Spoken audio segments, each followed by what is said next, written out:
राग द्वेष करने से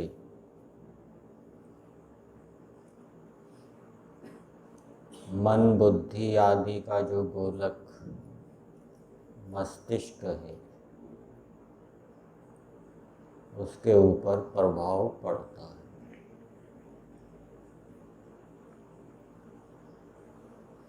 स्मरण शक्ति के ऊपर प्रभाव पड़ता है। स्मरण शक्ति न्यून होती है, निर्णय लेने की क्षमता कम हो जाती है, दूरदर्शिता पूर्वक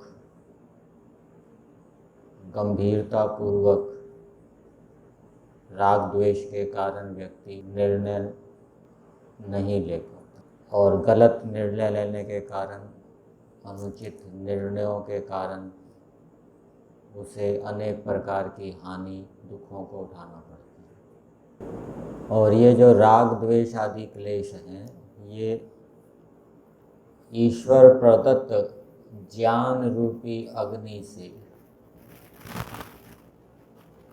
इनके जो कारण है, राग द्वेष आदि का कारण क्या है?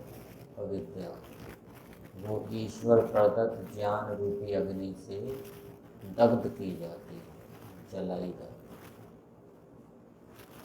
और जब तक ईश्वर से ज्ञान प्राप्त नहीं हुआ तब तक व्यक्ति संकल्प पूर्वक, विचार पूर्वक राग द्वेष को हटाने का प्रयास करता है। परंतु ये जो प्रयास है, ये जो उपाय है,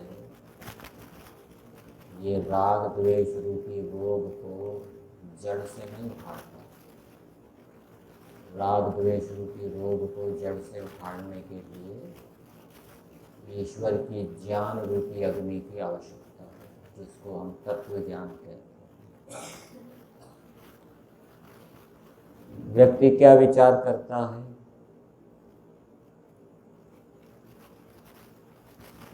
जब किसी व्यक्ति या वस्तु से सुख मिलता है तो व्यक्ति ये सोचता है ये मुझे हमेशा सुख देता रहेगा। इस कारण से उसमें राग उत्पन्न हो जाता है। जब कोई व्यक्ति या वस्तु उसको दुख देती है तो वह ये सोचता है ये हमेशा दुख देती रहेगी, ये कभी सुख देगी नहीं। इस कारण से उसको उस व्यक्ति या वस्तु से क्या हो जाता है? द्वेष। परंतु यदि वो ये विचार करे कि किसी भी व्यक्ति या वस्तु से उसको हमेशा सुख या दुख नहीं मिलेगा। क्यों? क्योंकि वो व्यक्ति अनित्य है, वस्तु अनित्य है और वो स्वयं भी अनित्य है। उसके जीवन का कोई भरोसा नहीं, कब समाप्त हो जाए। और जब तक व्यक्ति जी रहा है और सामने वाली वस्तु या व्यक्ति वो भी जीवित है, तो जीवन के काल में भी सामने वाला व्यक्ति या वस्तु हमेशा ही दुख देता रहे, हमेशा ही सुख देता रहे, ऐसा नहीं होगा। वो भी कभी सुख देगा, कभी दुख देगा। तो इस प्रकार विचार करके जब तक ईश्वर का ज्ञान प्राप्त नहीं होता, ये राग द्वेष को तात्कालिक रूप से हटाया जाता है। जैसे रोग को ऊपर ऊपर से दूर कर दिया जाता है, उसकी जड़ से विनाश करने के लिए राग द्वेष को क्या करना चाहिए? अविद्या का नाश करना चाहिए। और उसके लिए विद्या की आवश्यकता है। और विद्या की प्राप्ति कैसे होती है? वो यजुर्वेद भाष्य में महर्षि दयानंद जी ने लिखा है। यजुर्वेद के 40वें अध्याय के 17वें मंत्र में 17वां मंत्र है हिरण्मयेन पात्रेण सत्यस्यापि हितं मुखम। इस मंत्र के भावार्थ में महर्षि दयानंद जी लिखते हैं कि जो मेरा प्रेम और सत्य आचरण भाव से शरण लेता है,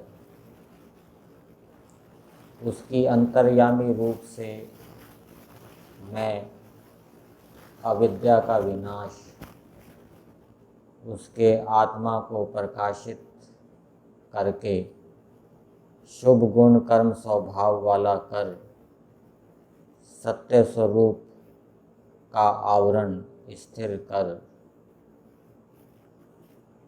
योग से हुए शुद्ध विज्ञान को दे और सब दुखों से अलग करके मोक्ष सुख को प्राप्त कराता हूँ। तो अविद्या जिसके कारण राग द्वेष उत्पन्न होते हैं, अविद्या यदि नष्ट हो गई तो ये राग द्वेष जो रोग है ये जड़ से नष्ट हो जाएगा।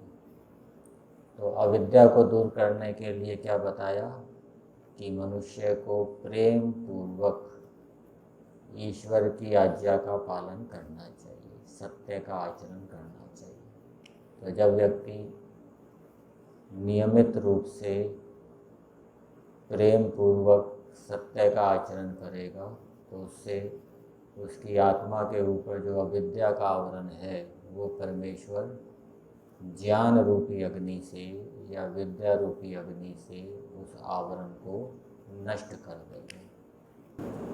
और जब तक हमने उस ज्ञान रूपी अग्नि को ईश्वर से प्राप्त नहीं किया, तब तक फिर संकल्प का आश्रय लेना पड़ेगा, बार बार विचार करना पड़ेगा, संकल्प करना पड़ेगा। कुछ देर के लिए राग द्वेष हट जाएंगे, फिर उत्पन्न हो जाएंगे, फिर उसको हटाओ, फिर उत्पन्न हो जाएंगे। ये प्रक्रिया चलती रहेगी। तो स्थायी इलाज यही है कि हम नियम पूर्वक, श्रद्धा पूर्वक, प्रेम पूर्वक ईश्वर की आज्ञाओं का पालन करें।